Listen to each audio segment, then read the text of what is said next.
Good morning, media planners. Good to be back today, as this is kind of our open line Friday, if you will. Talk about some of the topics that you found interesting from some of the previous excerpts of David Meerman Scott for these next few weeks. And so I appreciate those who took the effort and posted into the forums. I want to address some of the points that y'all made, which are awesome and excellent to be talking about right now.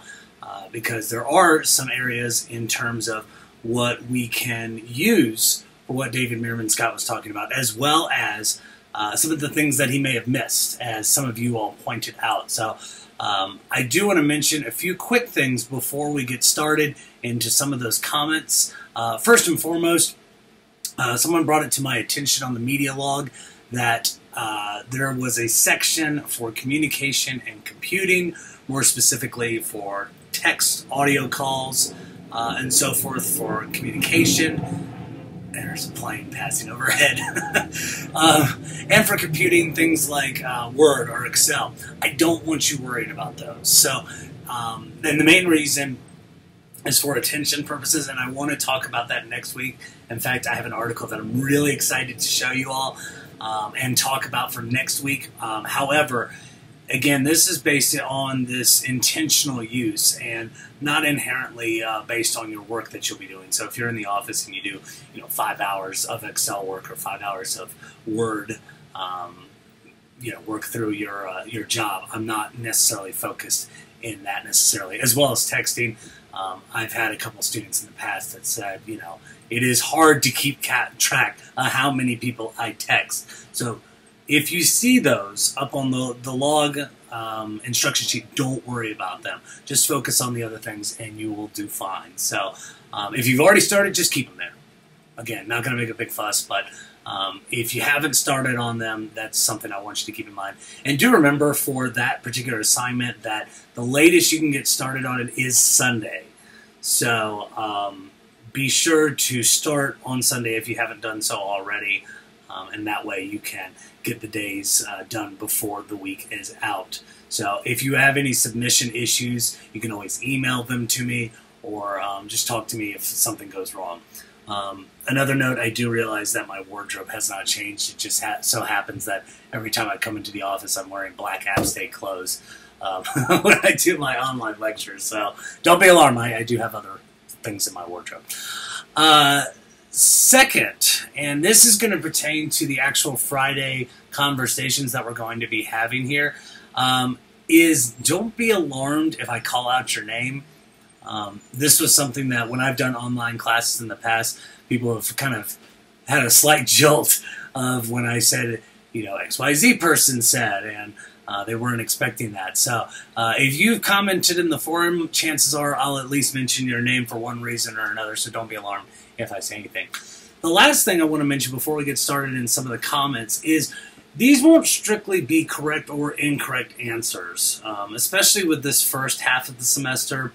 When we get into things like GURPS impressions and we're trying to solve the math problems up here, there may be some obvious correct and incorrect answers that we need to kind of sort through. However, a lot of these are going to be technically opinion-based.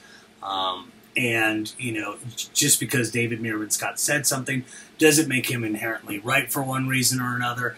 And I want you to be able to challenge that kind of thought process, as some of you have, and to talk about it. And so, like I said, a few of you have, and I think that's awesome to be able to talk about. And I hope that you continue to do so, because that kind of helps build our learning when it comes to who your client is specifically and who your audience is specifically, and how much can you get, again, best bang for your buck in terms of advertising spending. So that's kind of the main overarching field that I want to talk about for the this beginning section of Open Forum Friday. However, I want to dive into some of the comments. And so, first and foremost, there were two main people that really stood out in the forum section, mainly because they were the two main people who commented in the forum section. And I like that both of y'all actually referenced the actual book That makes me feel really good just because I always like when people reference things. Thank you for doing that, and thank you for commenting.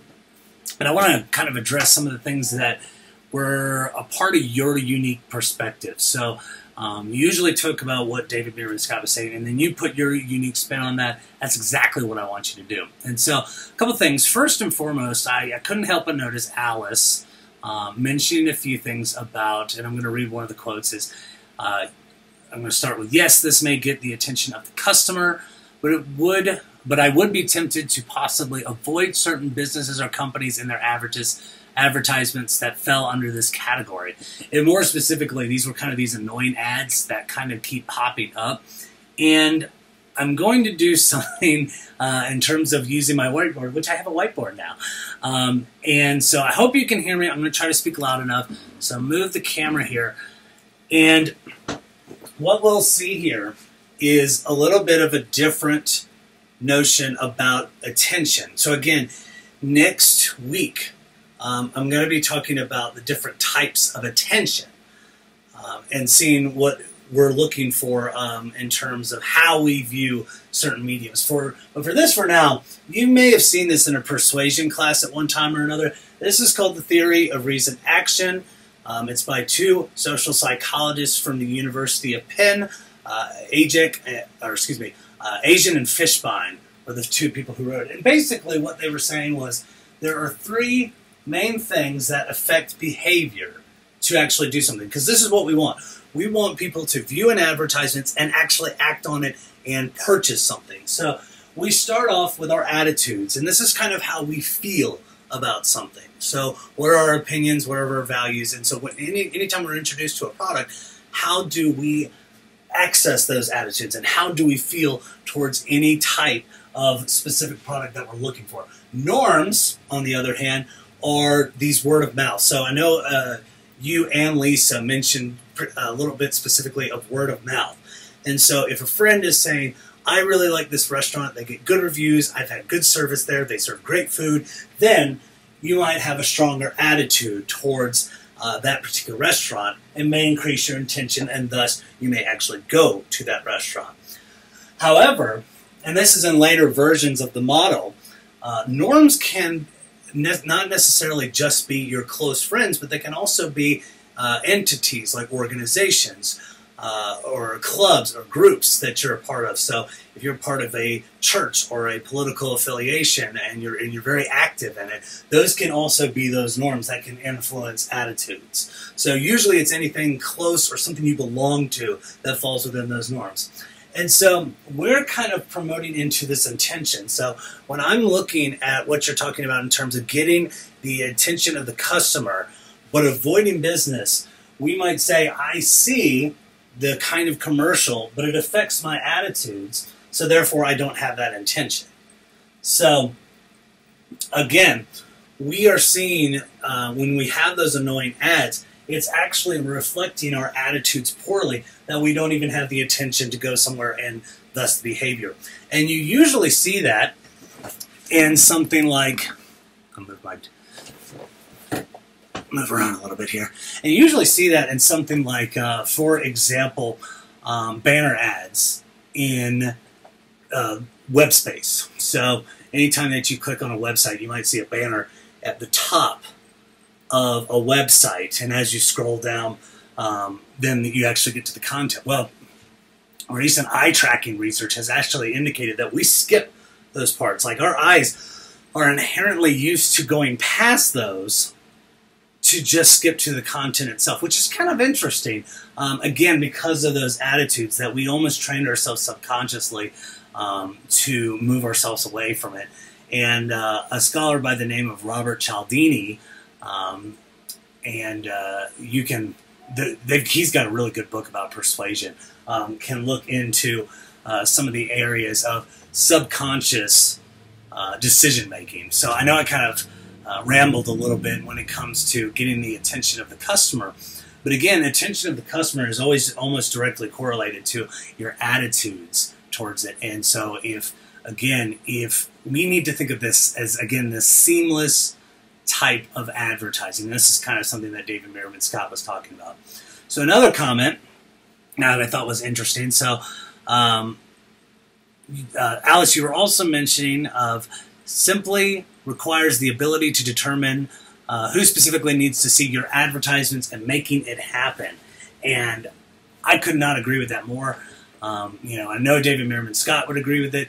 The video that I sent you all in terms of are Super Bowl advertisements useless?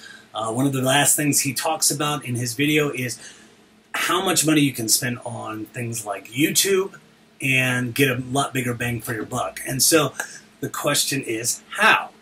So, which is funny because as I was reading through your comment, Alice, I think you almost answered it because you said certain people who follow certain bloggers that are interested in the content could read about a certain product or service when that particular blogger writes about it. And it's funny that we've mentioned this idea of it's not always the big money that gets the best bang for their buck when it comes to ad revenue. It's not only the person, or it's not always the person that has control over the media. We've got, again, these new rules that we're implementing. The problem is a lot of people haven't been able to kind of solve how this works. And I'm not saying that I figured it out or anything like that. What I'm merely saying is some of my research actually captured this, and you actually point out in it these ideas of bloggers. And so bloggers in the virtual space are in their own way journalists, but in many ways they kind of write about what it is specifically that they're interested in. So they're very niche oriented. And when we have someone that's very niche oriented, the good thing is those specific audience members will reoccur back to them. And it's one thing to have advertisements within that web space versus them specifically talking about it, which is, I think, Lisa, you mentioned something about this. You mentioned it wouldn't be terrible because word of mouth is still the best marketing tool. And I could not agree more. Excuse me. I could not agree more. Word of mouth works fabulous. The only problem that we've had with word of mouth in the past is that it's limited. You know, we can only have so many people that take word of mouth and say it to one person or another. We have to rely on those people to keep that train going, unless we have someone like a vlogger, that's a VLOGGER, or even someone who is a celebrity that comes in and says, hey, I am XYZ person, I endorse this product. A good example that I might be able to give you in this case is a couple weeks ago, my truck taillight burnt out, and I had to get a new one. And so I was a little confused because I had never actually changed a truck taillight before. They're not hard, but I'd never done it before. So what did I do? I naturally went into a YouTube database and I typed in how to change the light bulb on XYZ car. And so that's what I did. And there was a tutorial video, not only of the person taking the steps, but he also mentioned what kind of light bulb said was the most effective for him for that model of car, which worked great for me, and I actually purchased that particular light bulb. Now, are they paying him to say that? That's another story. I'd have to actually go overtly ask them. But it's not uncommon for a particular brand to say to one of these celebrities or people who make this content, try some of my product out. This happens a lot in video games where they say, we know you're a reviewer, here's a free copy. Or, makeup is another big one where they say, we know you have a lot of beauty vlogs, here's some of our product. And if you say something great about it, awesome. And again, this is what David Meerman Scott was talking about in terms of this authenticity. Because again, it feels like word of mouth. And this is what we call parasocial interactions. And you'll probably hear me talk a lot about that, mainly because this is my research emphasis. But it works, and it's very effective, not necessarily to say, I'm going to go purchase something right now, although in my case that actually happened. What it might be is someone just saying something along the lines of, I'm going to go research it now. And that may not be the ideal thing for something like that to happen, but if I can get enough people to research it, it probably means that someone's going to buy it, which might be very good for you as a person who's trying to advertise. So, these are all really good points, Alice, and I think this is something to discuss, is the best way to be able to specifically target your market in this case, especially when it comes to something that's a niche product. So the other person that commented quite a bit, and I talked a little bit about it, is Lisa. And Lisa, I mentioned a little bit about your word of mouth is still marketing, the best marketing tool. And the big thing that I always want to focus on is how can we do that at a much larger scale? Because again, scale has always been the biggest problem. And again, much like what I was talking about with Alice's comments, we're starting to see a trend where that's starting to move in that direction of how we can use word of mouth, but in a mass scale. We're kind of lackadaisically naming it mass personal communication. And again, it seems like interpersonal, one-on-one communication, but we do it in the space of where it'd be like I'm talking to y'all right now. So if I have good quality of video and so forth, it feels like I'm actually talking to you. And this is why I always try to make eye contact with the camera at times. So I've got your notes right here. So another thing, Lisa, you mentioned something that really caught my eye. And you mentioned there's still a large population of consumers that do not trust technology or social media and depend on traditional methods such as newspapers, televisions, radio to identify their products and information. And you're right. You're absolutely right. And what did I naturally do is we know that this is the case, and I can guarantee you have some friends and family of yours, we all do, that have that mindset of I'm not using the internet, I don't trust it, and so that kind of hurt, and it seems like it hurts David Meerman Scott's points here. But naturally, anytime that this kind of question comes up, I go straight to databases that look at this kind of stuff. And although, 84% of the adult population use social media, 77% have a smartphone. And I also looked at, there's a good article in the Pew Research Center that talks about what is the population. And it seems like it's a much older population, 65 and above, which is the U.S. adults that don't use the internet. So this is significant. And so even though there is only around 13 to 16% that don't have that internet, that can still be a large chunk, particularly in the area that you're in. And I think that may be what you're pointing to, Lisa.